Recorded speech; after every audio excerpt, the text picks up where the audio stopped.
the beginning of the week around here. It's Quarterback Monday, and if it's 2 weeks away from when NFL general managers can begin the non-tampering, signings, agreements, and all the other stuff that we all know happens within or without the rules, yeah, it's starting to be about time, isn't it? Good morning to you. Good Monday morning. I'm Dejan Kovacevic of DK Pittsburgh Sports. This is Daily Shot of Steelers. It comes your way bright and early every weekday. If you're into hockey and or baseball, I also offer daily shots of the other two teams in town that I cover, the Penguins and the Pirates. I hope you'll check those out as well. So, hey, here's some fresh new material from me. Sign Justin Fields. No, I mean sign Justin Fields with an exclamation point. Or, to put it another way, sign Justin Fields, ... like now, with an exclamation point. And here, other than believing in Fields and everything that you've already heard from me many times, I'm going to add something. If you don't, as the Steelers, sign Fields, you are so hosed. And I don't know how many people have even stopped to consider that scenario.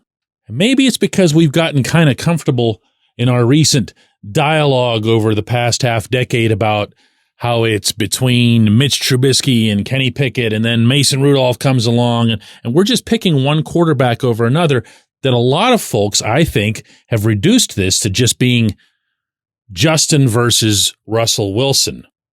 And it's actually not that. It's Justin versus trying to do something that has not come close to working ever since Ben Roethlisberger retired, and that cycle has to stop. If you don't keep Justin, your chances of having a young quarterback that even has a plausible path to becoming your guy is virtually zero. And by that I mean you'd have to force a first-round pick into the equation. Whereas by keeping Justin, even those of you who have no use for him, who judge him only by his 3 years in Chicago and just won't let that go, even you will acknowledge that they're left chasing around somebody who's 37, 38 years old. Maybe that's Russ. Maybe that's Matthew Stafford. I can't even say Aaron Rodgers with a straight face, but that's what's out there. That's what you're going after. It's filler. That's what that is. It's filler. You're killing time until you get your actual quarterback, as opposed to giving a real chance to somebody who could be that. Now, I'm going to reiterate here that the Steelers believe in Justin.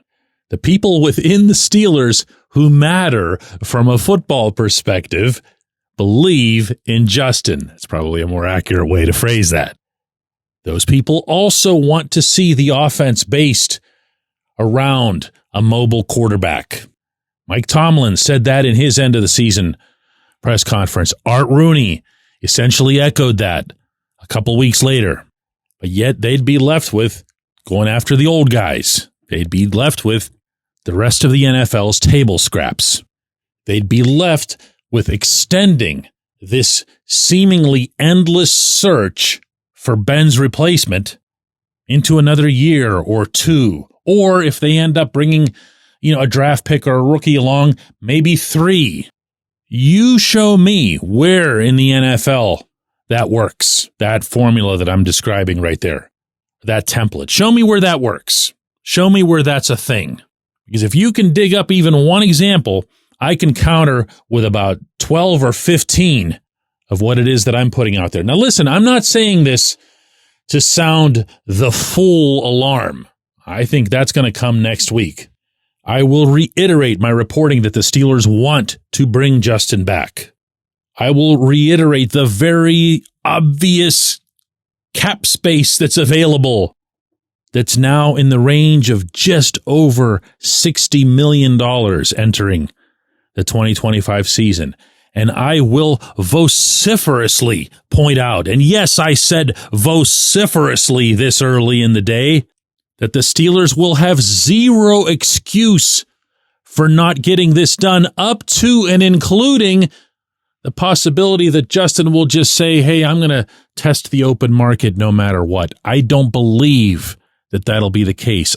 I believe that he'll want a fair offer and that he'll sign a fair offer, that he'll be happy to stay in Pittsburgh. Get it done. Just get it done. And if you want a good reason why to get it done, just go over in your head what happens if you don't. Well, when we come back, J1Q. Luxenberg, Garbett, Kelly & George is a personal injury law firm in Western Pennsylvania that represents injured people in automobile accidents, workers' compensation cases, and medical malpractice claims. The attorneys at Luxenberg, Garbett, Kelly & George pride themselves in doing what they say they're going to do. It's important to them that when they make you a promise, they keep that promise. And this law firm has been keeping promises for over 80 years. Luxenberg, Garbett, Kelly & George has been AV rated. That's the highest rating a law firm can receive for legal ability and ethics. And the lawyers at the firm have been designated super lawyers, that's a real thing, for over 15 years. Rare combination there. Luxenberg, Garbett, Kelly & George has offices in Cranberry, Newcastle, Beaver Falls, Butler, and Elwood City. Learn more about them at lgkg.com or by calling 888-842-5454. Again, that's 888-842-5454.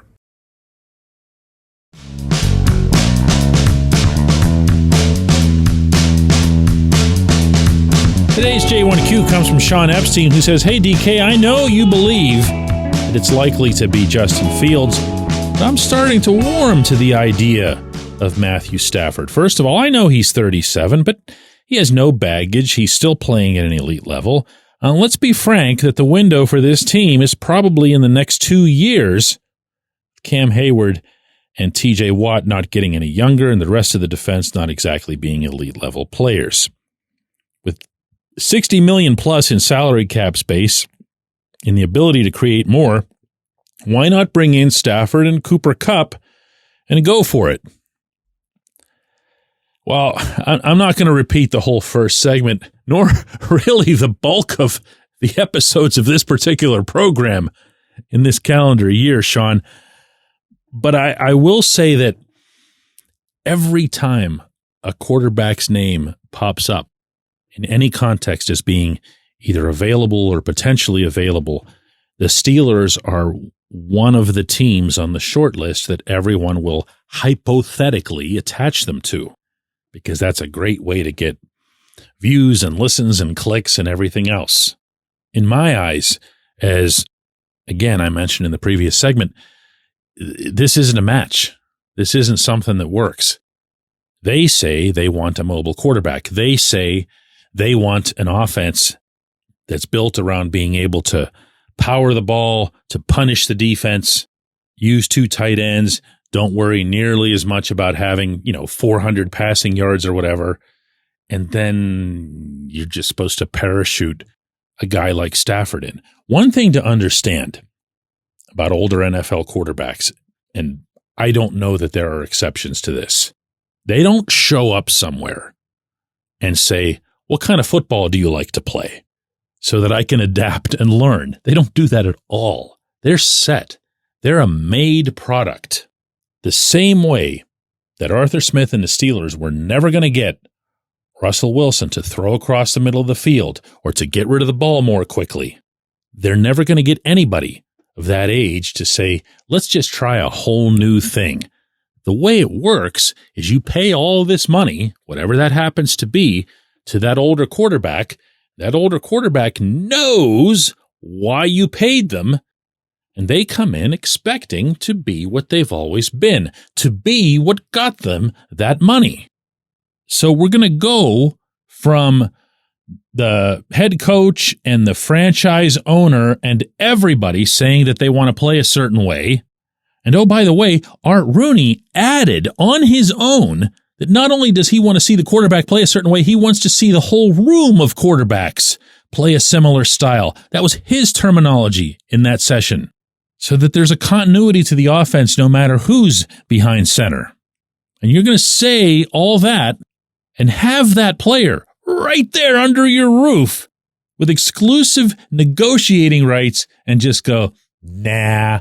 See, I want to make this part clear.